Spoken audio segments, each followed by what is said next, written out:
We don't realize how much of our life is shaped not by the world outside of us, but by the conversation happening inside of us.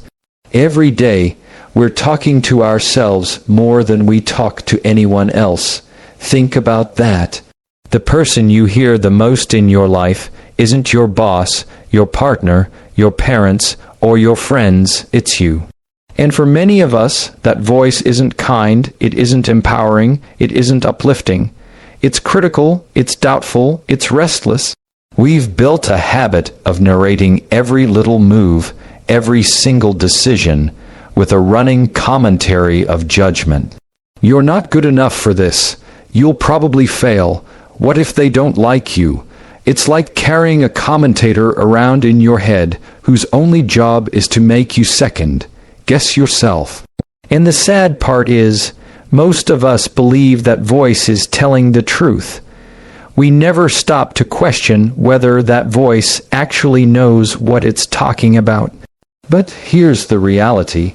That inner critic, that endless chatter, is not wisdom. It's noise. It's programming from the past. It's every criticism you've absorbed, every insecurity you've rehearsed, every fear you've repeated until it feels familiar. And because it feels familiar, you mistake it for reality. Now, why is this so dangerous? Because whatever you repeat to yourself long enough becomes the lens you see through. If you keep telling yourself you're not capable, your brain starts to filter out opportunities where you might succeed. If you keep reminding yourself of your failures, you overlook your progress. The inner dialogue becomes a script, and you start living like you're trapped in someone else's story. The irony is, the louder that voice gets, the less you actually live. You spend more time in your head rehearsing what could go wrong than experiencing what's actually happening. You miss the moment because you're too busy narrating it, and that's the tragedy. You're not even living your own life. You're just thinking about it. Psychologists call this rumination. Philosophers call it self-deception, but you don't need a textbook to know it. You feel it in those moments you can't sleep at night because your mind won't turn off. You feel it when you're in a conversation, but you're not really listening because you're busy analyzing what you just said.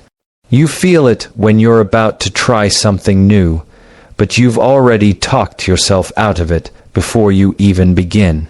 This is why the first step toward real change isn't more information. It isn't more motivation.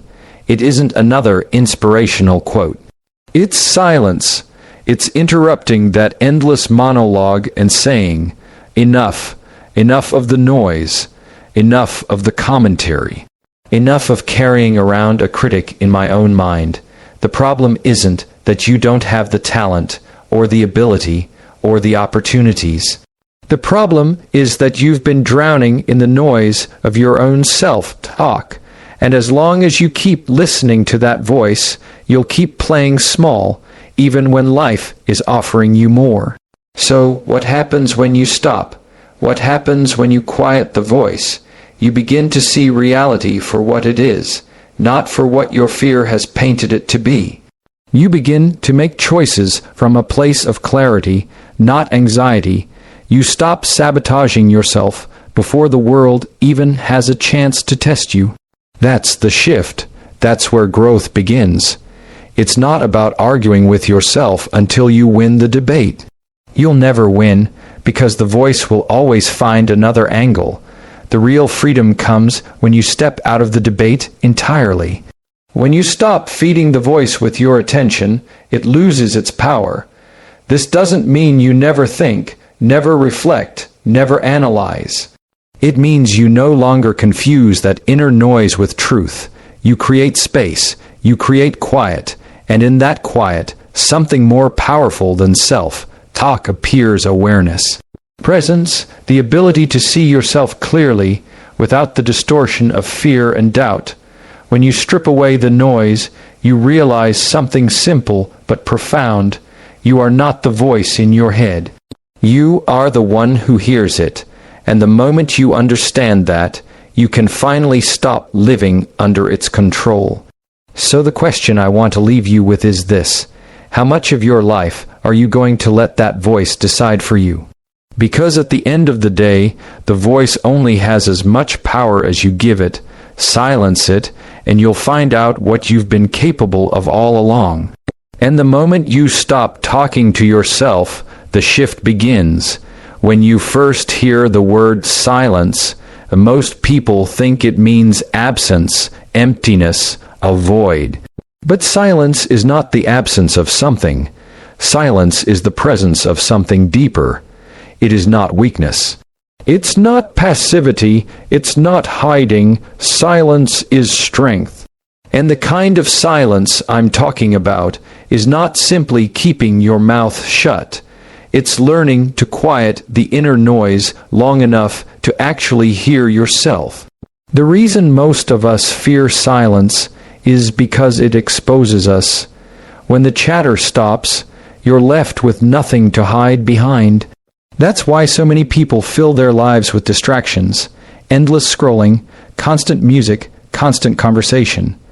Because the moment everything quiets down, the real questions surface. Who am I really? What do I truly want? What am I avoiding? Silence has a way of holding up a mirror, and a lot of people aren't ready to see what's staring back. But here's the truth. Silence is not your enemy. It is your most reliable teacher, because in the stillness you find clarity. Think about it. When your mind is spinning, when thoughts are running wild, do you ever actually solve the problem? Rarely. You're just recycling the same worries with different words. But when you step back, when you breathe, when you stop entertaining the commentary, that's when insights arrive. That's when the mind shifts from chaos to clarity. Philosophers have said for centuries that wisdom comes not from constant talking, but from deep listening. And not just listening to others, listening to yourself. The kind of listening that happens when you allow your own mind to rest.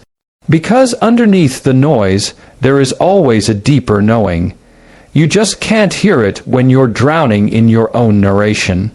And make no mistake, it takes strength to be silent. Anyone can speak, anyone can argue, anyone can fill the air with opinions.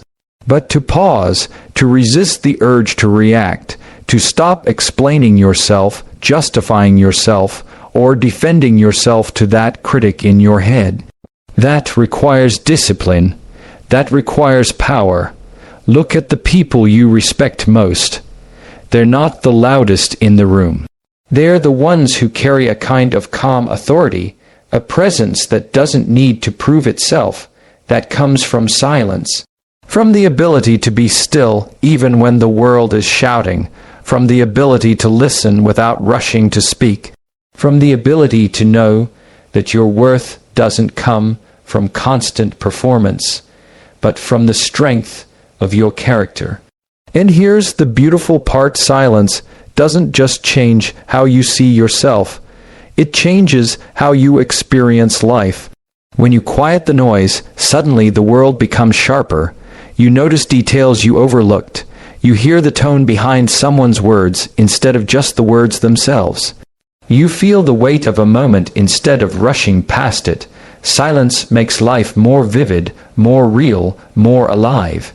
The greatest misunderstandings in relationships don't come from silence. They come from the inability to be silent. The rush to respond, the urge to win the argument, the need to fill the gap with words. But sometimes the most powerful response is no response. Sometimes the most powerful statement you can make is to hold your ground in calmness without being dragged into the noise. This isn't about becoming detached or cold. It's about learning that restraint is not weakness, it is wisdom. When you stop talking to yourself, when you stop explaining, defending, predicting, and overanalyzing, you discover something liberating. You don't need to narrate your life to live it. You just need to live it. And here's where the real shift begins. Because once you've tasted silence, you realize that clarity doesn't come from more words, more self-talk, more noise. It comes from space, and in that space, your choices become sharper. Your actions become more intentional. You stop wasting energy on rehearsing what might happen, and you start channeling it into what you can make happen. There's a paradox here, and it's worth noticing. The quieter you become, the stronger your voice gets. Not because you're shouting louder, but because when you do speak, your words carry weight.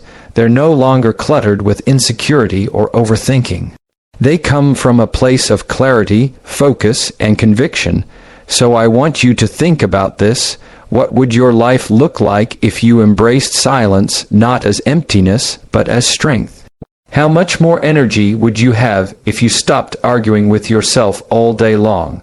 How much more focus would you gain if you stopped feeding the noise and started cultivating stillness? The answer is simple. You would be unstoppable, because silence doesn't mean you've lost your voice. It means you've finally found the power behind it. And once you discover that silence is strength, you'll never fear the quiet again.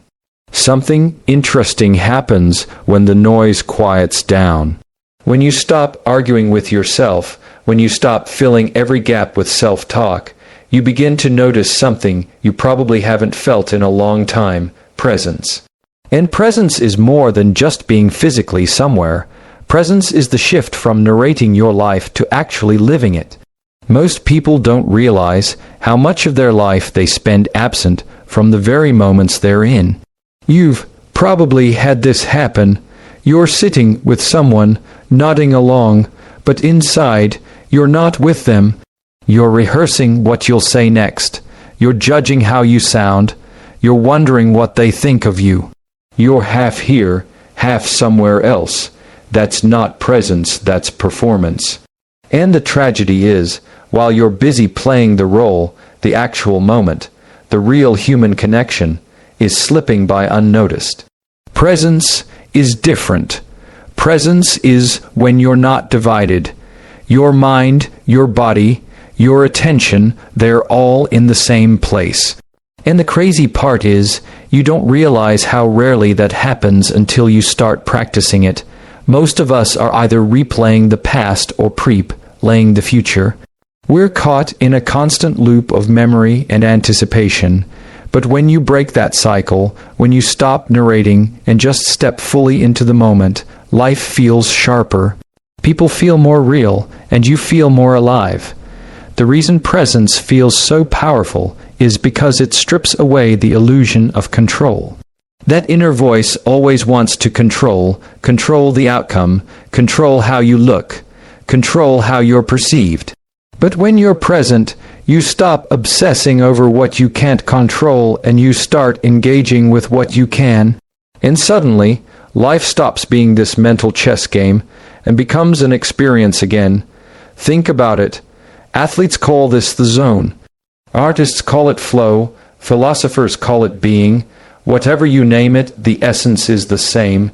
You stop being a commentator of life and you start being a participant in it. You're not thinking about how to do it, you're just doing it, and ironically, that's when you perform at your best, when you connect the deepest, when you feel the most free. But here's the catch. You can't be present if you're addicted to the noise. Presence demands silence. It demands that you trust yourself enough not to keep checking in, not to keep analyzing every move, not to keep running the self-narration. And that feels terrifying at first, because the voice in your head convinces you that without it, you'll fall apart. But the opposite is true. When the voice quiets, you finally realize you were capable all along. Presence also reveals something profound about relationships. You've probably been in conversations where someone was technically listening, but not really listening. They were waiting for their turn to talk, thinking about their response, or distracted by their own head. You could feel it, but you've also been in conversations where someone gave you their full attention, no phone, no rush, no judgment. Just presence, and in that moment, you felt seen, you felt valued. That's the power of presence. It doesn't just change how you live your life, it changes how people experience you. And here's what's fascinating. When you practice presence, anxiety begins to lose its grip. Anxiety thrives in the past and the future. It feeds on replaying what went wrong or predicting what might go wrong. But in the present, it can't survive.